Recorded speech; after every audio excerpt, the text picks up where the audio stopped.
Immediately, we can see the gauntness to Zuko's face. He's not been having fun since we last saw him.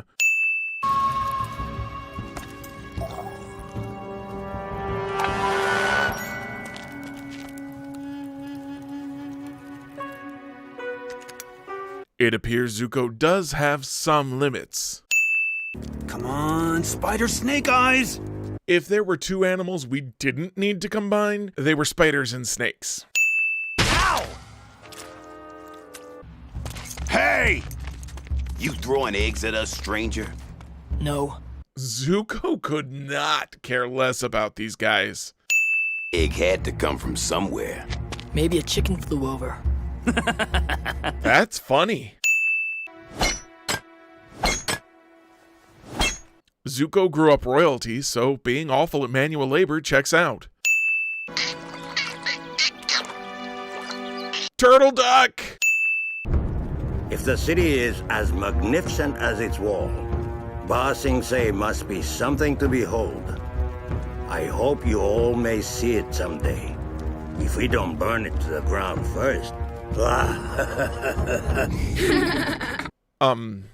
Jokes?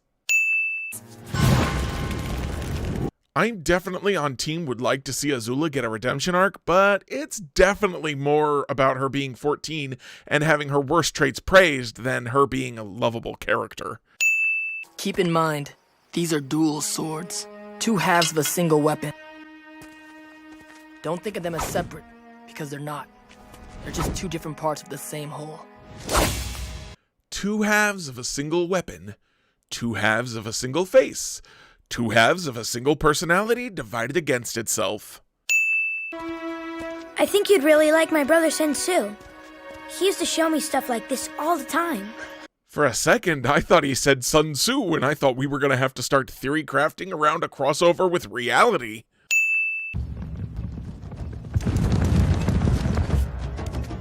What do you think they want? Trouble. Zuko's been captaining a ship when it's clear he should have been Captain Obvious.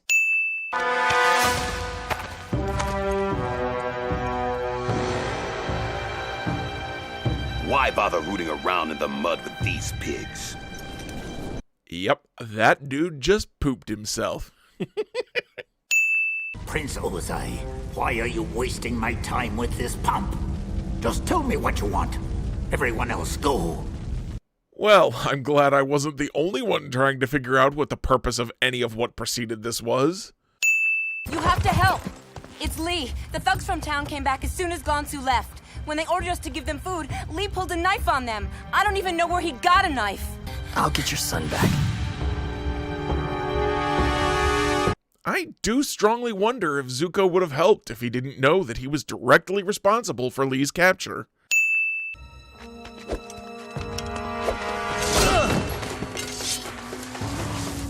Is there a bigger power move than defeating a guy wielding a spear with a sword hilt? My mistake. Apparently there is. Give him a left! A left! It's not a fist fight. He's got a left sword, don't he? Right on, old dude, right on.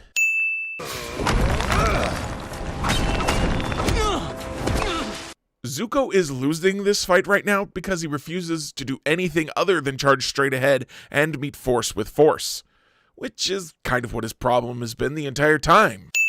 Never forget who you are.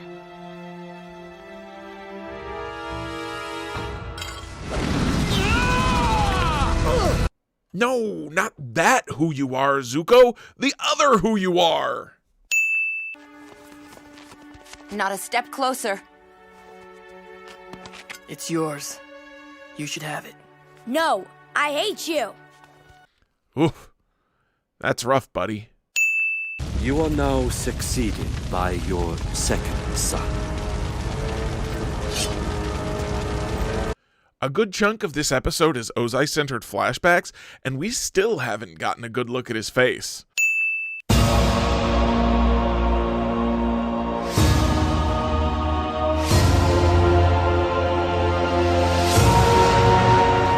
If you'll indulge me, I'd like to talk a bit about this episode as a whole for a minute. It's a really interesting episode in that it does not feature the protagonist or any of his team for even one frame of animation. Also, since we've last seen Zuko, we've had 2 episodes that were kind of silly, with a holiday and a wrestling match being the feature events. This one, in contrast, is very simple and quiet. The massive change of pace from large, loud, and silly to slow, quiet, and solemn is necessary because this is the episode where all of the seeds that were planted earlier finally begin to sprout. Of course, at the end, if you ask, is Zuko a good guy now? The answer is still no. His redemption is not fully mature. It has not yet borne fruit. And, of course, when he declares himself to be who he is, he finds that his assistance, and his self, is rejected. The audience, though, can begin to understand that Zuko can be a good person, but he's going to have to stop being himself, which is a very complex topic. The show goes into great depth to explain it later, and I hope I do it justice in explaining it as we move on, but for now, this is a great example of continuing to tend and fertilize some fragile redemption seedlings. One of the best aspects of this show is the slow, non-linear path Zuko's redemption takes, and this episode helps to drive that home.